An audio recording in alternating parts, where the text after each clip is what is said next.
I don't care how technically brilliant you are in your field. If you don't understand people, you're going to neutralize all of your powers. Robert Greene. Today, I'm going to summarize another book from Robert Greene titled The Laws of Human Nature.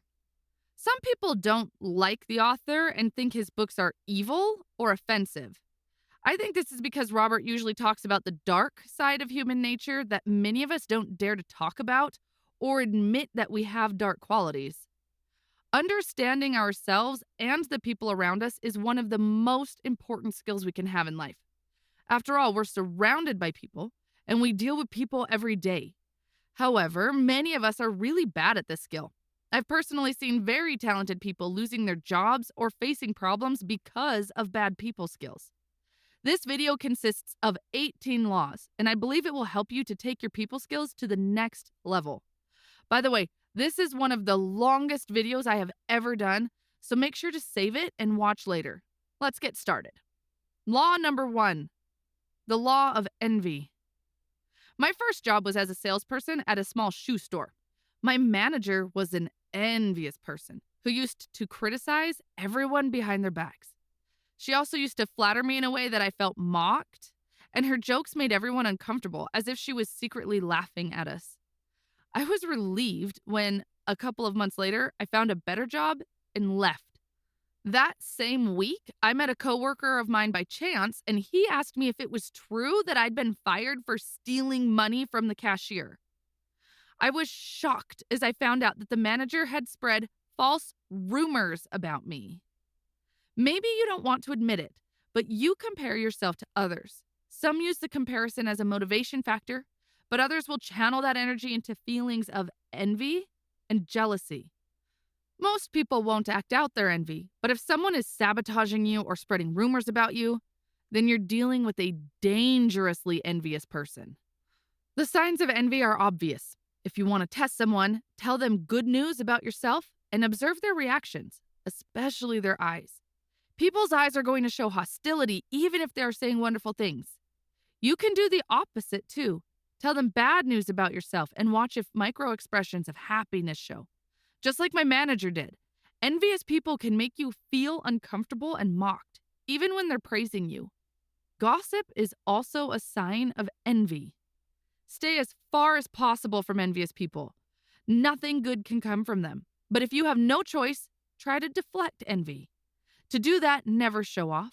Open up as little as possible about your life and always try to draw attention away from yourself. Surround yourself with people who are happy for your achievements and who bring positiveness into your life. Now, when you feel envious of someone, remind yourself that what you see is only a part of reality, and that other people's lives are as complex as yours, with ups and downs too. Also, practice feeling joyful for others so you can turn envy into a source of inspiration and admiration. Law number 2, the law of role playing. A few months ago, a friend of mine asked me for help. He was in a long-term relationship with a French girl and wanted to propose, but he admitted to his biggest fear. I'll have to travel to Paris and meet her parents. Her father is a very difficult person, and I think he hates me. My friend planned to collect some information about his future father-in-law, and he wanted my help to practice possible difficult conversations to make sure this encounter happened as softly as possible. I'm sure you can relate to wanting to show a better version of who you are. Maybe it was a business meeting, a job interview, or even a family party. We rarely show the world the person we are deep inside. It's like we're wearing a theater mask, and we have one for each situation in our lives. We are different at work than we are with our family or with our friends. The reason we do that is we need to get along with people, and many of our real feelings and traits would make that difficult or even impossible. A person who can't hide or who says exactly what they think all the time is going to be unpleasant and unwanted, if not hated. If you are lucky, you can be more authentic in your close relationships, but that's not true for most social situations, especially at work. If you ignore this law, you're wasting a huge opportunity to develop your social skills. Here are 2 tips to use this knowledge to your advantage. Tip number 1, accept that those masks are necessary so that you can function socially and wear yours proudly. You're not being unethical, you're doing exactly what is expected of you. Tip number 2, There are very small cracks in our masks, and our true personalities leak out sometimes. You can observe people and learn more about them. Children are amazing observers. That's why liars hate them so much. All you need to do is to recover that ability. Focus on their faces, micro expressions, signs of tension, forced smiles. Focus on how they inflect their voices and how fast or slow they speak. Just don't be too obvious or people might get defensive. Law number 3, the law of compulsive behavior. Do you have a friend who always falls in love with the wrong person? They promise themselves next time will be different, but are heartbroken again in a few months. I used to have a friend who always offended people unintentionally. He regretted it and apologized, only to find himself doing it again later. Our behavior patterns are influenced by a deep part of our personalities called character. Character stays with us for our whole lives, so it's easier to see it when you analyze people's actions over time. Remember, people never do something just once. They will repeat their good and bad behavior, and sometimes they don't even know they're doing things until it's too late. So here's how to use your knowledge about character to improve your relationships. Tip number 1, pay attention to people's behavior patterns. How do they make decisions and solve problems? Most importantly, how do they deal with power, responsibility, and pressure? People become more vulnerable and less flexible when they're stressed. That's when they show who they really are. Tip number 2, value character above all else when choosing people to relate to. When choosing a partner, for example, character should be more important than charm and attraction. This is how you avoid wasting years of your life with an incompatible person and a toxic relationship. Choose to relate to people who are strong, flexible, empathetic, and persistent. Tip number 3, avoid toxic character types. Here are a few ones that you should be especially careful with. The hyper-perfectionist. They seem dedicated, but are more concerned about being in control than about good results. The relentless rebel. They hate authority, rules, and can't accept criticism. Their rebel instinct is going to turn against you, sooner or later. The personalizer. They're sensitive and take everything personally. You walk on eggshells not to hurt them and feel guilty for insulting them, even if you didn't. The big talker. They seem impressive, but once you get to know them better, you'll find out that they're actually boasting about things they've never done or will never do. The pampered prince or princess. These people behave childishly and make you feel bad for not giving them everything they want. The savior. They'll always be there for you, giving you everything you need and solving your problem, until you try to be independent and realize they were just trying to buy and control you. Law number 4, the law of covetousness. If you have ever observed small children playing together, you'll notice an interesting behavior. When one of them catches a toy to play with, the other children suddenly want it too. And if you tell them they can have any toy they want except one, guess which toy they will throw a tantrum to get. From a very early age, people desire to have what they don't or can't get. The behavior repeats itself. We get what we want and immediately lose interest and find a new object to covet. Nothing kills our imagination faster than familiarity and predictability. Sometimes we just move on from one object to the other, getting easily bored with everything we already have, including our relationships. Humans can't stop coveting, but we can learn how to use it in our favor. Here are 3 ways to do it. Tip number 1, find out what you want. Identify what is positive and what is counterproductive in your coveting tendencies. Don't allow yourself to be easily deceived and covet something just because that's what everyone else wants. Think of all the negative points too. A lot of people desire fame, for example, but are they really prepared to deal with the lack of privacy and freedom fame brings? Tip number 2, find enjoyment in your reality. Focus on the positive side and be grateful for what you have today. Being in a deeper relationship with your reality will give you the focus and power to change only what really needs to be changed. Tip number 3, becoming an elusive object of desire. Honesty and authenticity are positive traits, but when exaggerated, you can become boring and predictable, and other people's attention will soon move forward to someone else. Instead of focusing on the things you covet, focus on other people's fantasies and unfulfilled desires, and become what they desire. The rest will come. Look at yourself from the outside. How do people see you and your work?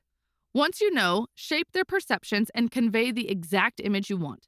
You might want to associate your image or your work image with something forbidden or secret because it will spike their curiosity and make you more appealing.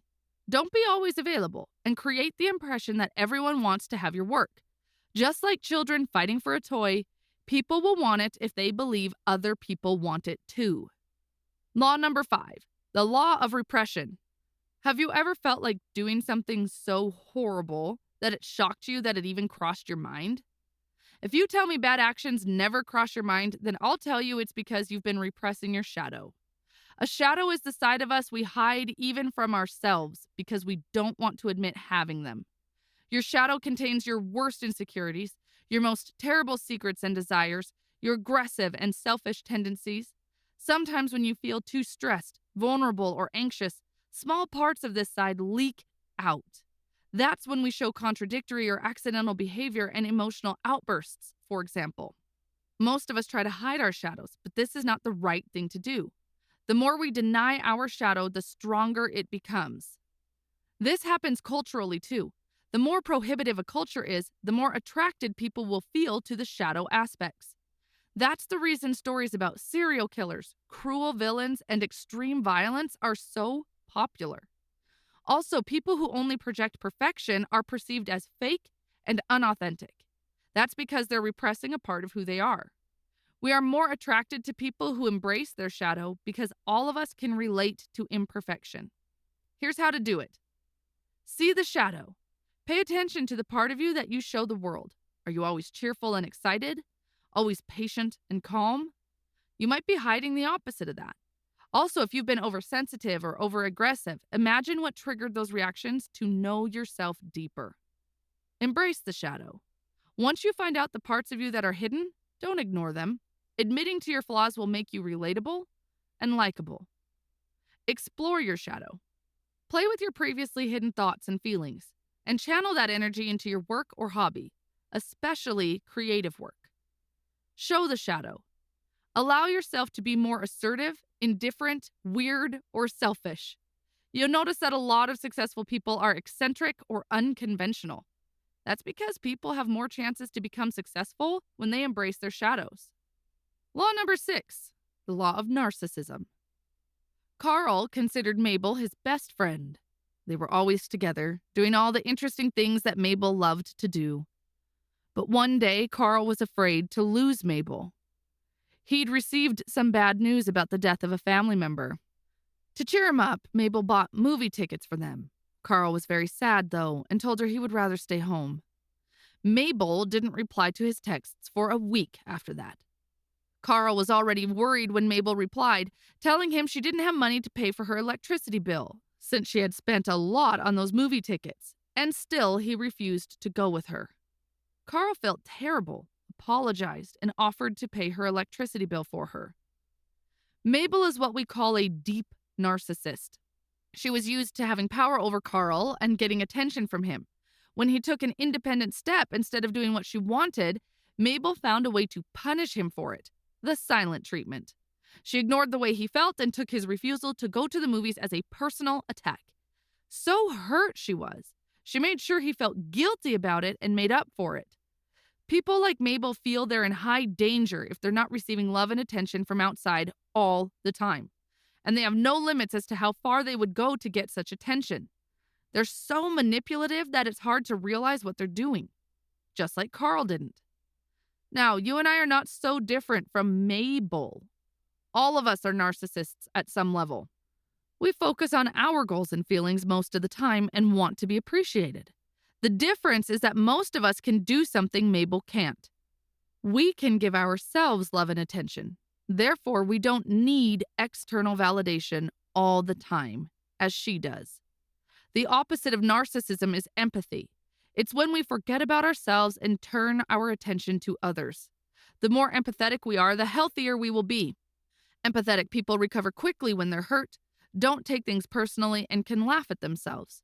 They also understand people better and build healthier relationships. Law number 7, the law of irrationality. Katie and Jen work together. They're not best friends, but they get along well enough.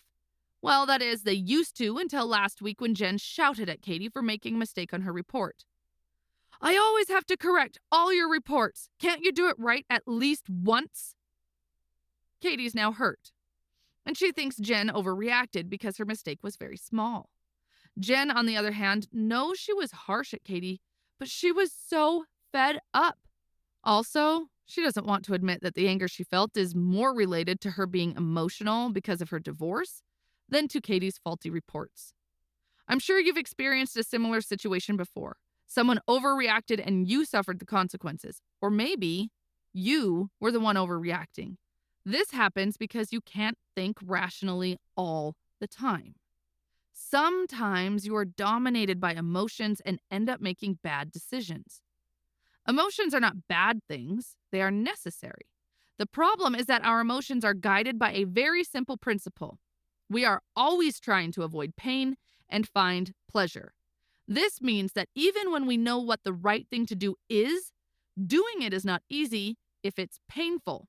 We'll make up excuses. And that's why most people will never admit they're wrong or change their minds. Because being wrong and changing are painful things. Now, the consequences of being irrational can be terrible. So here are 4 tips to become more rational. Number 1, accept you're irrational. A person who thinks they're always rational believes they're right all the time. They will simply react and end up being led by their own failed interpretation of their emotions, events, and other people. Number 2, examine reactions. By analyzing your behavior, you slowly build up your knowledge about yourself. This knowledge will help your rational side take control when you face similar situations again. Number 3, increase reaction time. Have you ever come up with the perfect comeback as soon as you felt calmer after an argument with someone? Removing yourself from the situation and giving yourself some time to calm down can help you step back into your rational self. Remember, our true colors show up when we're under pressure. This is the best opportunity to observe who other people really are. 4, accept pain. We should increase our pain tolerance. It's okay to be wrong, to feel hurt, to feel guilty. Embrace your feelings, both the pleasurable and the uncomfortable ones, and they'll have less power over you. Law number 8, the law of short-sightedness. This law is what prevents you from being successful in your diets, in developing good long-term habits, and in eliminating bad habits. If we could always focus long-term, it would be easy for us to never eat sugar, for example, because we would always remember it's bad for our health. But it's not easy to think about that if you have a huge piece of chocolate cake right in front of you, is it? People usually react to present circumstances and forget that most things are temporary and that they have consequences. It's like you're near the base of a mountain and can't see much because you're surrounded by a dense forest. As you climb up, though, your perspective expands. When you're at the top, you'll see better than anyone else. So how can you climb that mountain and see the big picture? Here are 4 tips. Tip number 1. In the 19th century, the authorities decided that there were too many poisonous snakes in Delhi and offered a reward to everyone that brought them a dead snake. Some people started breeding snakes so they could kill them and receive the rewards. The authorities realized their mistake and removed the reward, but people now had no idea what to do with the snakes they had. They let them go, and as a result, there were even more snakes in Delhi than before. Sometimes our actions bring unwanted consequences. To prevent this problem, try to foresee all the possible consequences of taking certain action, even if they sound obvious. Ask yourself how you can deal with each of them. Tip number 2. Sometimes you have invested so much of your energy in a conflict that you refuse to let go, even when you know you should. Step back and ask yourself, what are my real priorities? If I win this fight, will it help me reach my goals? Some battles are just not worth it. Tip number 3, when you make an online purchase, I'm sure you want to receive it as fast as possible, right? As time goes by, we get more and more impatient. We need to work on our patience and establish long-term goals if we want to succeed. Tip number 4, nowadays information is everywhere, and with so many accessible details, it's hard to see the big picture. You need to train your mind to filter the essential things based on your priorities and goals. Number 9, the law of defensiveness. To illustrate this law, the author tells the story of a rebellious teenager who was caught red-handed selling drugs at school. He was immediately suspended, but he still had to do his homework. He obviously didn't want to study, so his mother had an idea. She told him, "The principal doesn't allow you to go to class because he wants you to fail. He thinks students can't learn from home. He'd feel terrible if you proved him wrong." Of course, this had the exact effect his mother wanted. In order to take revenge on the principal, the boy had more energy to study than ever before. All of us like to believe we have 3 qualities. Autonomous. We'll always deny being influenced by others and rebel if we feel someone is trying to change or persuade us. Intelligent. Most of us accept we're not modern versions of Einstein, but we still believe we have our own kind of intelligence. Good. We believe we are good people and support the right causes. The first strategy for becoming a master persuader is to never put someone in a situation that threatens one of these 3 beliefs. Work inside their self-opinion, even if it's not a positive or realistic one. Be empathetic and validate people's beliefs before you try to persuade them. Let them feel like they're persuading you. They'll feel superior, which is precisely what you want, because then they'll be more open to your ideas. Strategy number 2, be a deep listener. Listen more than you speak. Reply to what they said with something that makes them feel validated, and that encourages them to keep talking about their interests. But don't be too obvious, because they'll get defensive if it sounds like an interview rather than a conversation. Strategy number 3, inspire safety. When we believe people accept us and love us just the way we are, we feel less defensive. When we are with friends, for example, your goal is to learn how to inspire the same feeling of security in other people. Strategy number 4, allay their insecurities. We tend to like people who can appreciate us. So identify their insecurities and never trigger any of them. When someone asks you for your opinion, they don't want the truth. They don't want to lie either. What they want is to be validated and to have their opinion confirmed, but in the most realistic and kind way possible. Strategy number 5, use people's resistance and stubbornness. Some people are especially resistant. They feel like the world is against them, so they need to resist it. Your job is to use their resistance and stubbornness back at them, like the mother did with her rebellious son. Law number 10, the law of self-sabotage. Suppose 2 people traveled to Paris, Marcus and Lydia.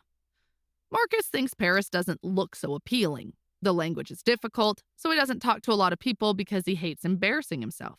The beautiful pictures he's seen don't correspond to reality because the sites are always crowded with tourists. He feels lonely and uncomfortable. When he goes back home, he tells people that Paris is not worth it. Lydia, on the other hand, is delighted. Even though her French isn't great, she wants to meet new people. Sometimes they make fun of her, but she laughs at herself and keeps on trying. She ends up making friends who tell her about the best days to visit the sites so she can take the best pictures. She has plans to come visit again soon. As you can see, even though 2 people might share the same experience, a different attitude and perspective can change how it affects both of them. Some people have a negative and narrow attitude. They are too careful, afraid to lose control, and always expect the worst to happen, just like Marcus. Other people, like Lydia, are always open to new ideas, and they usually have more positive experiences. Here are a few expansive attitudes that can help you. Attitude number 1. Replace conviction with curiosity and see yourself as a fearless and open-minded explorer. Attitude number 2. Don't try to avoid frustration and obstacles at any cost. You can't avoid adversities, but you can control your responses to them. See negative events as opportunities to learn and become stronger. Attitude number 3. Don't adopt the indifferent and skeptical attitude that's so in fashion right now. These people see positive people as naive, but their negativity is actually a mask to disguise their fears. Attitude number 4. Don't take things personally. Most times, people's reactions toward you say nothing about you. It's about themselves. Attitude number 5. Don't limit yourself. Your body and mind can do much more than you think.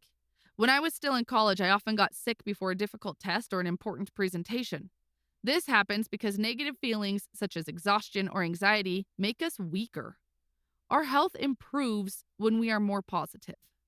Law number 11, the law of grandiosity.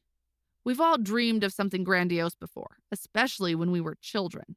We dream we will be the most popular rock star, write the next bestseller, save all animals from extinction, or run the most successful business in the world.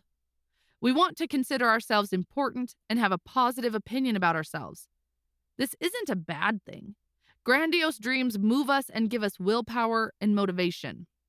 The problem is when our grandiosity feelings get out of control and lead us to a distorted version of reality. We start to believe we are much greater than we are, or than everyone else thinks we are, and we lose touch with reality. To avoid that, we need to channel that grandiose energy to our work, goals, and decisions, not to our egos. This is how you can do that and feel fulfilled. Tip number 1, be honest with yourself. We all have ambitions and want to feel important. What is it you want, and is it doable? Tip number 2, instead of hopping from project to project, unable to decide which fantastic idea is best, focus on one reasonable goal only and take one step at a time. Tip number 3, your ideas won't be perfect. Search for other people's feedback about it and consider their opinions. Tip number 4, go for projects that are a little above your current skill level. Not below, because they'll be too easy. Not at the same level, because they won't make you grow. And not too above, because they'll be a fantasy and you'll give up on it as soon as you realize that. Tip number 5, once you've tamed this energy, you can let it run free from time to time by challenging yourself with a greater goal. Law number 12, the law of gender rigidity. In many ancient cultures, such as Persians and Egyptians, it was believed that humans were both male and female. The myth said it made them so powerful that the gods felt insecure and split humans in half, and that's how we became either masculine or feminine. Green says that all of us have masculine and feminine qualities, but as we grow, we over-identify with one or the other based on our genetics and the influence of our parents. So we repress our other qualities, and in the process, we lose important dimensions of our character and personality. One example of this is when you see a person who believes rationality is an exclusive masculine feature. They will belittle men who are more emotional and say things such as, boys don't cry, even though it's proved that men can be as or even more emotional than girls. We must become comfortable with both our masculine and feminine qualities and cultivate balance. When we cover that distance internally, our external relationships will improve because we'll feel more connected to all human beings, regardless of gender identification. To make progress individually and as a society, we should stop trying to fit in. Don't conform to the gender role that is expected of you, nor demand that from others, especially from children. Instead, create a role that fits you and who you are, regardless of gender features. Look inside of you, become aware of the masculine or feminine traits you've lost along the way, and gradually reconnect with them. You'll become more creative, authentic, and independent. Law number 13, the law of aimlessness. I've already heard about many people who achieved their goal to be rich, but suddenly felt lost. Somehow the money they had worked so hard for didn't seem to fill the gap the way they expected it would. We hear countless stories, some of them very tragic, of people who are rich, famous, and successful, but not happy. This happens because things like money and fame have no meaning if they're not connected to a higher purpose. They're just stuff that you'll always want more of. Without a purpose, your goals won't bring you fulfillment. Instead, they'll be easily replaced by new meaningless goals as soon as you achieve them. You'll feel lost and think, I got what I wanted. Why am I not happy? What have I been doing with my life? In this job? In this city? Here are a few strategies to help you find your high sense of purpose. Discover your calling in life. Search for inclinations you've had since you were a child, activities that seemed pleasurable, natural, and easy. Is there anything you love to do so much that you would even do it for free? Your vocation might be related to the intersection between several fields, such as technology and design, or literature and philosophy, for example. Embrace people's negative opinions. Most people avoid situations where they will face criticism and failure. You don't need to do that. Accept negative experiences, limitations, and even suffering as ways to learn and use other people's negative opinions to motivate you and increase your sense of purpose. Absorb purposeful energy. We are extremely sensitive to other people's moods and energy. Always try to associate with people who have a high sense of purpose because they will inspire the best in you. Create a ladder of descending goals. Long term goals will give you clarity and determination. They are ambitious and motivate you. Problem is that they also bring anxiety. To deal with this, you need to create a ladder of smaller, simpler goals that lead to your greater one. Think of goals that you can achieve in relatively short periods so you can feel satisfaction and be reminded of your sense of purpose from time to time. Law number 14, the law of conformity. In the 1950s, psychologist Solomon Asch made a group experiment. He showed participants one line segment and then three more, and asked them to choose which of the three lines matched the length of the first one.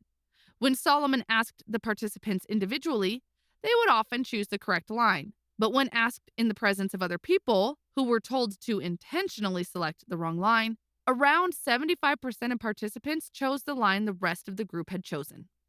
There are countless examples of conformity in our lives. The way we dress, the foods we eat, and the brands we buy are heavily influenced by our social groups. We don't conform because we're naive or easy to manipulate, but because we need to feel we belong, be it in a small group, such as our group of friends, or in a larger one, such as the country we live in.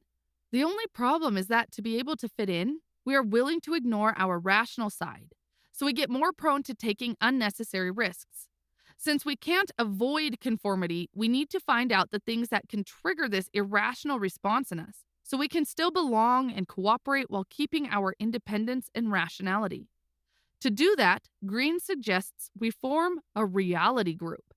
The idea is to use this social force with a positive purpose, to create something great together. Here's how. Tip number 1, keep your focus on the ideas, not on the people that have them, and instruct your group to do the same. Number 2, establish a group, a positive mission that draws the members of the group together, and state it clearly so everyone knows where you're trying to go. Tip number 3, use your mental energy to do the essential things, and don't be afraid to delegate to people you trust. Number 4, encourage communication and let information and ideas flow freely. The more information you have, the better decisions you'll make. Tip number 5, people are sensitive to your emotions, especially if you are the leader. Make sure you're bringing the right emotions to the group: confidence, tranquility, and determination. Law number 15, the law of fickleness. Human beings are ambivalent about leadership. We want to be guided, but we also want to make decisions. We want to be protected, but we also want to be free. When you're a leader, people will always be prepared to turn their backs on you as soon as you mess up. So here are 6 strategies to lead better and establish authority. Authenticity. The authority you want to establish must emerge naturally from your character. There are so many types of leaders, and you should do you. Attitude. Be a good listener. Focus on helping and serving others instead of yourself. And remember, being a leader is a huge responsibility, not a privilege. Vision. In difficult times, be the person who can see beyond fear and stress and bring everyone back to focus. Tone. Work as hard or harder than your team. Lead by example, and members will automatically want to rise to your level. Taboo. Give more than you take. If you take too much, you can create a sense of insecurity that will lead people to question your authority. Adaptability. As you inspire confidence and respect, your authority grows. But with time, people might see you as old-fashioned and outdated. You always need to find ways to adapt your leadership style to the new times. Law number 16, the law of aggression. Aggression has always been a tool we use to defend ourselves from danger and to fight for the things we need, such as food and shelter. Nowadays, we hardly ever need to hunt, fight against animals, or dispute a cave. But our aggressive impulses still play a role in our lives. Beneath our masks, we are all dealing with aggression. We feel insecure or vulnerable, as if we were in danger, so we get aggressive. That's when we end up saying and doing things that we later regret. Here are a few tips to deal with aggression. Tip number 1, recognize your patterns. You need to know where you're channeling your aggression so you can make a conscious change. Tip number 2, don't hold it in. Aggression is like pressure. If you don't let it out somehow, it'll blow up and hurt you. Tip number 3, admit to your ambitions and use them to grow and improve. Tip number 4, ignore your self-doubt and be persistent. Tip number 5, turn your aggression at the problems you need to solve, but don't let it out on the people involved. It doesn't matter if you think they deserve it or not. Law number 17, the law of generational myopia. One of the things that most amazed me in the stories my parents and grandparents used to tell me is that back then, social roles were clearly defined and very fixed. There were very clear rules about what people were expected to do, and no one questioned any of that. These aspects are very different from the way families and societies organize nowadays and the way we deal with differences, aren't they? Every generation is a mix of the beliefs and ideas from their parents and the need to separate themselves from the previous generation. This mix creates a zeitgeist, a spirit of the times, formed by certain tastes, beliefs, battles, and ways of thinking. You internalize those influences as much as anyone else. We are all products of our time. You should understand the power your generation spirit has on you, so you can be more independent from the restrictions that come with it. If you identify what your generation is searching for and give it a voice, there's a great chance that your work will find resonance. Here are 5 strategies to make it happen. Challenge your past. Maybe you want to create something new, but you feel strained by the values you've been raised with. It's normal to hesitate, but don't be afraid to express the taboos of your generation. Adapt the past to the spirit of the present. The frustrations of your generation have certainly been felt before by a different generation. Who were the leaders then? What did they do? Adapt some of their styles and symbols to your reality. Relive the childhood spirit. By capturing the spirit of your childhood, you will reach everyone who experienced those moments, and your generational peers will want to follow you. Subvert the spirit. Maybe you are in conflict with part of the spirit of your generation. Be creative and find a soft way to deviate it instead of fighting it. Keep on adapting. As we get older, we tend to remain stuck to our values, ideas, and styles. Improve your flexibility by surrounding yourself with people of different generations. As you pay close attention to their values, ideas, and perspectives, you expand your own. Law number 18, the law of death denial. Have you ever had months to work on a school paper and ended up doing it at the last week or even on the last day before the deadline? You put it off and only felt motivated to work efficiently when the deadline approached. That's very similar to how we feel about death. We are going to die someday, and that is going to be our deadline. The idea of death makes us anxious, so we deny it as much as possible. But by repressing the idea of death, we pretend we don't have a deadline and we put things off. Instead of cherishing life, we waste our days as if we had all the time in the world. If you are 30 years old right now, it means you have 30 more really productive years left. After the age of 60, most people don't have much power and passion left to do the things they want to do. That is why I think it's fair to say that the real productive years left are 30. Of those 30 years, you will spend 8 years in sleep. 2 years will be spent on traveling, such as going to work, church, traveling to meet friends, etc. You will spend on average 3 years taking care of yourself, showering, cleaning, etc. Let's say you'll spend another 2 years on entertainment and having fun. If you deduct all that from the total 30 years, you will see that you only have 15 years left to be really productive and do the things you want to do. 15 years isn't a long time. It feels like it was yesterday we entered 2021.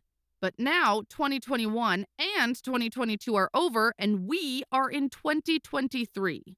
Just like that, 2023 will also pass very quickly. Life is really short, and remembering that you will die is going to help you to prioritize doing the things you want to do in life.